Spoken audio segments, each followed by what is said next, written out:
Hoy es 24 de diciembre de este año 2014 y como decíamos cuando niños, hoy llega el Niño Dios. Hoy es el día de un mensaje nuevo, de una renovación de las almas y de una renovación del mundo. Porque en un pesebre, por allá perdido en un lugar remoto del Imperio Romano, en una Belén que nadie tenía en cuenta en el mapa, nació un niño que habría de cambiar definitivamente la historia. Tanto que estamos hablando en un 24 de diciembre del año 2014 después de Cristo. Porque el mundo se ha dividido así, en dos, antes de Cristo y después de Cristo. Porque no pensamos con alma franca y abierta en quién es ese personaje tan especial que es capaz de dividir en dos la historia. Ese personaje tan especial que es capaz de cambiar la faz del mundo y de volver todo el mundo con referencia a él, bien para amarlo o para odiarlo, para ser el creador de una religión que congrega el mayor número de fieles del mundo, pero una religión que inclusive es punto de vista y punto de mira para los incrédulos y para los enemigos. Acaba de pasar por el Parlamento Europeo el Papa Francisco, y diciendo palabras de Jesús, y repitiendo su mensaje, logró conmover a una Europa que parece o parecería que ya no se conmueve con nada. Una Europa descreída, entristecida, escéptica, un tanto irónica ante su propio destino.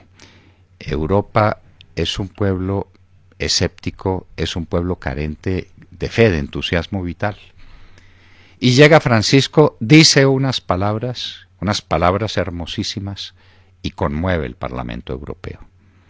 O sea que el mensaje de Jesús, más de 2000 años después de su nacimiento, sigue siendo un mensaje de extraordinaria novedad.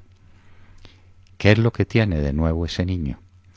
Ese niño no vino a traer guerras, aunque él dijo en algún momento que no había venido a traer la paz sino a traer la guerra, pero la guerra no en el sentido literal al que estamos acostumbrados, el despliegue de las tropas, el uso de las armas, las muertes, no.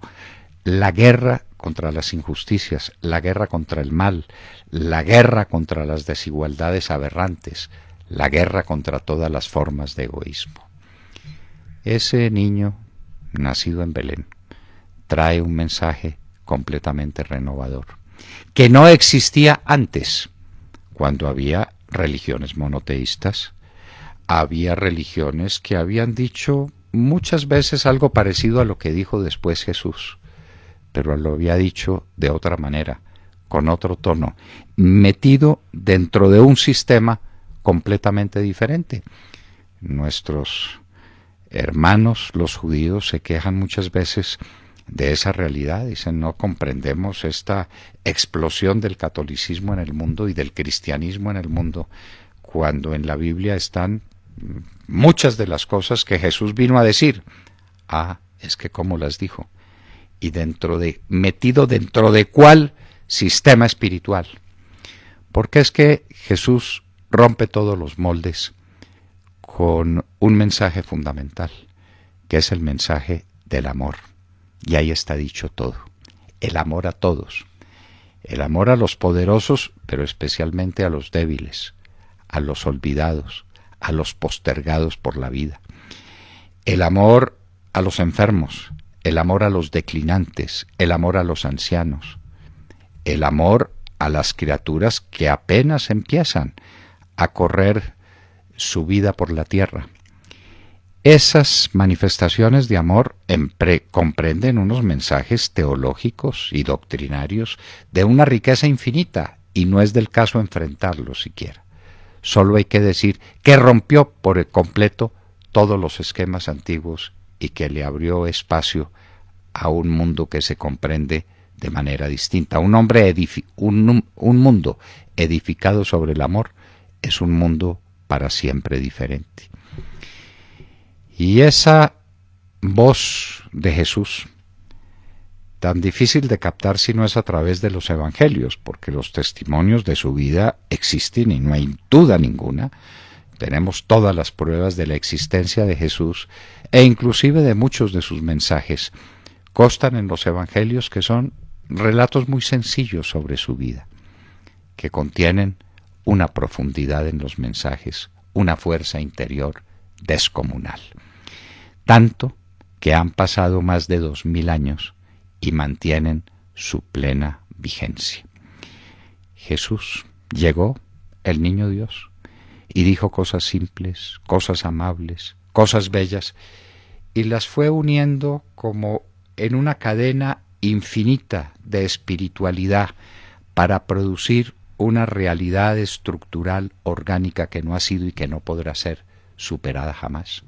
Y por eso, por la que llegó a las más altas esferas como había llegado a los más pobres y a los más humildes, logró conformar esa potencia inconmensurable que es el catolicismo, con todas sus contradicciones, con todas sus bajezas, con todos sus pecados, con todas sus limitaciones. Pero no ha habido nunca un esquema espiritual, vital, conceptual que se parezca al catolicismo. No mucho andar. El mensaje de Jesús había penetrado en el corazón de los más humildes y de los más pobres en todas las regiones. Los había cautivado, les había dado una esperanza. No todo está perdido cuando todo parece perdido. Hay una luz en el horizonte que es la vida del más allá, que es la vida de la felicidad plena, de la absoluta realización que no está en las cosas de este mundo.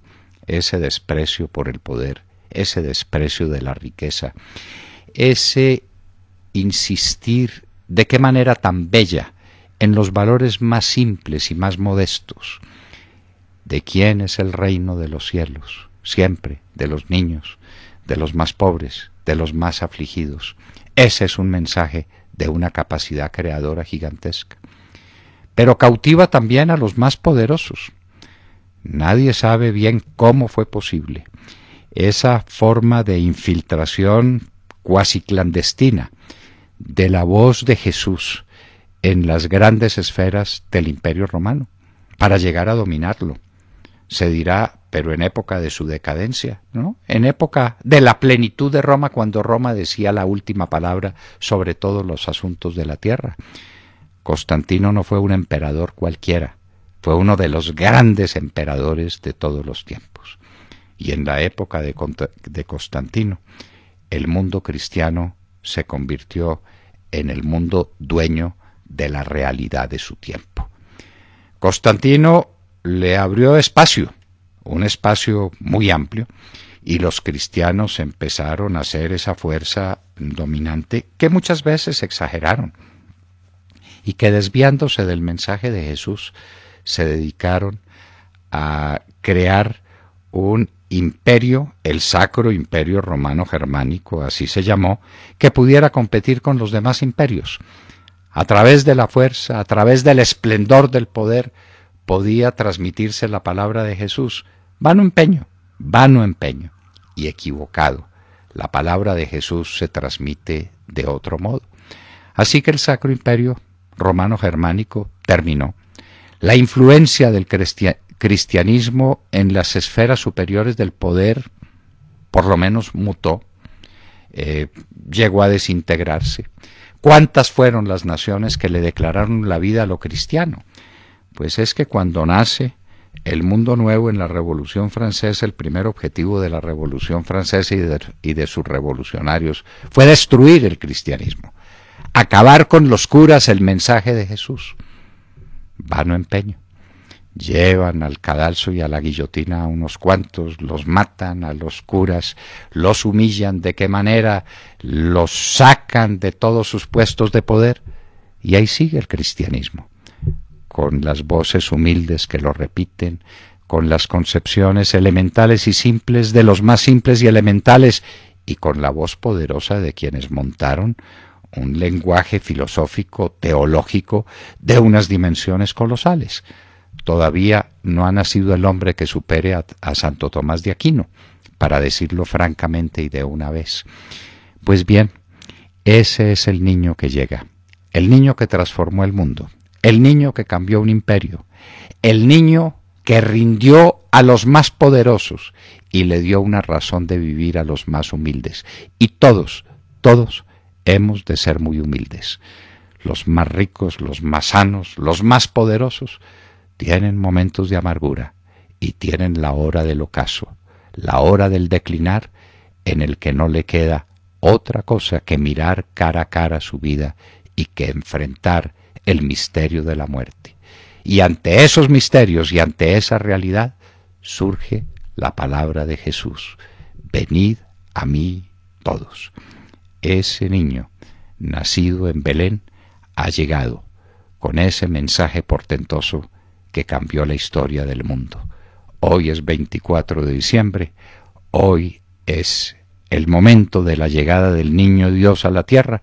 Esperamos que nos traiga el regalo de su amor, de su paz interior, de su fe sobrenatural en un mundo que nos espera, en un mundo realmente feliz.